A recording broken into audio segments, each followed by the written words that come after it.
ठाकुरगंज विधानसभा क्षेत्र के शाहनवाज उर्फ कल्लू ने एआईएमआईएम पार्टी का दामन थामा।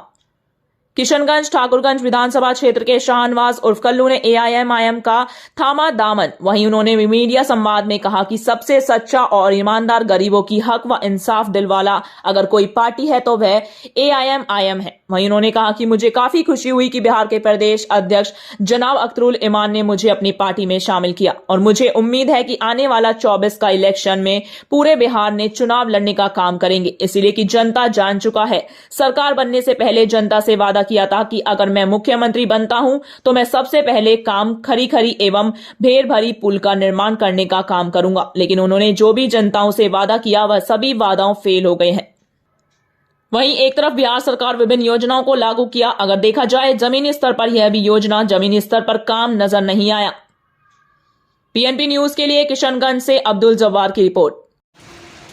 देखिए, सबसे पहले मैं मुबारकबाद दूंगा बिहार के मजलिस के सदर अख्तरुल इमान साहब का शुक्रिया अदा करते हुए ठाकुरगंज प्रखंड के युवा प्रखंड अध्यक्ष मिनाज आलम साहब, डॉक्टर साहब और कई सारे साथी हैं जिन्होंने मुझे कहा कि आइए एआईएमआईएम के साथ मिल करके हम लोग हकूक़ की बात करेंगे। और अभी जिस तरीके से 2 दिन पहले हमने किशनगंज जा कर के पार्टी की सदस्यता ली, मुझे खुशी है कि मैं एक ऐसी पार्टी का सदस्यता लिया जो बैरिस्टर असदुद्दीन ओवैसी साहब जिनके लीडर हैं, अख्तरुल ईमान साहब जिनके लीडर हैं,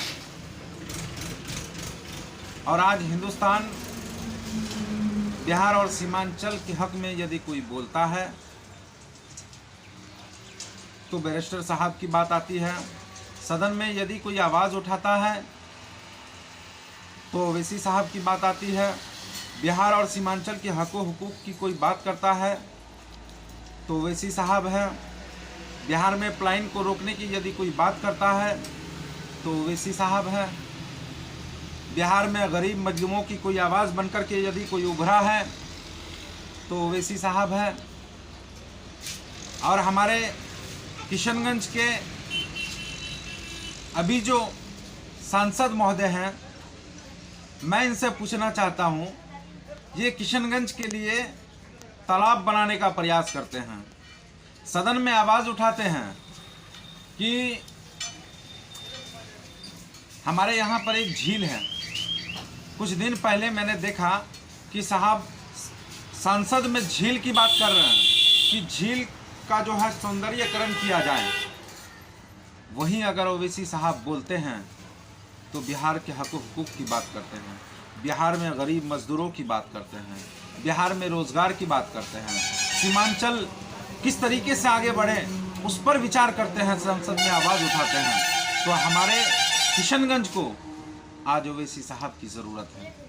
आज अगर किसी की हक की बात होती है तो ओवैसी साहब करते हैं। और हम लोग बड़े खुशनसीब हैं कि हमें अख्तरुल ईमान जैसा लीडर मिला। और किशनगंज के एमआईएम के जितने भी साथी हैं, जितने भी योद्धा हैं, मैं इन सब से कह देना चाहता हूं कि आज हम लोग एआईएमआईएम के लिए काम नहीं कर रहे हैं, बल्कि हम लोग इलाके के लिए काम कर रहे हैं। हम लोग आने वाले नस्लों के लिए काम कर रहे हैं। हम लोग अपने औलादों के लिए काम कर रहे हैं। जो नस्ल हमारा आएगा, इंशाअल्लाह हमारे नस्ल को हम लोग वो किशनगंज देंगे, हमारे नस्ल को हम लोग वो सीमांचल देंगे जो दिल्ली जैसा शहर से, मुंबई जैसा महानगरी से कम नहीं होगा। आने वाले वक्त में हमारे बच्चे हम लोगों पर रश्क करेंगे। हमारा जो नस्ल है ये हम लोगों पर गर्व करेंगे कि एक ऐसी पार्टी, एक ऐसा लीडर का साथ दिए हैं हम लोग कि आज सीमांचल को जो है बेहतर जो है नगर बनाने का जो काम करेगा वो एमआईएम पार्टी है। और इंशाअल्लाह हम लोग मजबूती के साथ जो है पार्टी में रह करके काम करेंगे। 24-25 का समीकरण आपका क्या होगा? सर 2024 में लोकसभा चुनाव है और हम लोग इस बार इंशाअल्लाह किशनगंज के अवाम को एक ऐसा लीडर देने का काम करेंगे जो हमारे हुकूक की बात करेंगे, जो हमारे हक की बात करेंगे। आज दूर दूर तक दबे कुचले वंचितों की अगर कोई आवाज़ बना है, अक़लियतों की अगर कोई आवाज़ बनता है,